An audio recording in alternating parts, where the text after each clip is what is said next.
America में कुछ ऐसे लोग भी हैं जिन्हें जोरान ममदानी में अमेरिका का अगला राष्ट्रपति दिख रहा है। हालांकि अमेरिका का संविधान कहता है कि राष्ट्रपति बनने के लिए जन्म से ही अमेरिका का नागरिक होना जरूरी है, जबकि ममदानी का जन्म 1991 में अफ्रीका के एक देश युगांडा में हुआ था और उस समय उनके माता और पिता अमेरिका के नागरिक नहीं थे।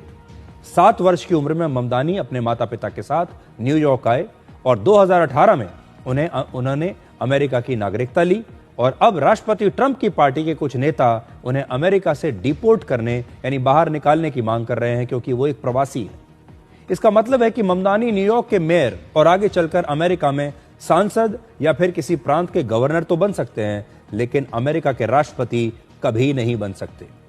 तो ये आज बहुत सारे लोग पूछ रहे हैं कि क्या ममदानी अमेरिका के अगले राष्ट्रपति होंगे। उनके लिए हम बता रहे हैं कि वो राष्ट्रपति नहीं बन सकते। हालांकि अभी तो उनके सफर की शुरुआत है। यह बहुत जल्दबाजी वाला सवाल होगा। अमेरिका के ही एक अखबार न्यूयॉर्क पोस्ट ने जोरान ममदानी को एक कम्युनिस्ट बताते हुए एक हेडलाइन लिखी है और फ्रंट पेज पर यह छापा है। क्या छापा है? The red Apple. न्यूयॉर्क को पूरे अमेरिका में द बिग एप्पल कहा जाता है और राजनीति में रेड का मतलब होता है वामपंथ या समाजवाद। ममदानी समाजवादी विचारधारा के हैं, इसलिए अब यह कहा जा रहा है कि न्यूयॉर्क एक वामपंथी विचारों वाला शहर बन गया है। सबसे दिलचस्प बात यह है कि न्यूयॉर्क को पूंजीवाद की राजधानी कहा जाता है, यानी कैपिटल ऑफ कैपिटलिज्म माना जाता है, और ऐसे शहर ने आज एक वामपंथी को चुना है।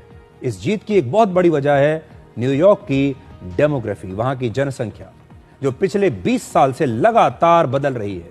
आपने देखा होगा, हम अपने भारत में भी लगातार ये कहते हैं कि भारत में घुसपैठ हो रही है, जिसकी वजह से हमारी डेमोग्राफी बदल रही है, हमारी जनसंख्या की संरचना बदल रही है।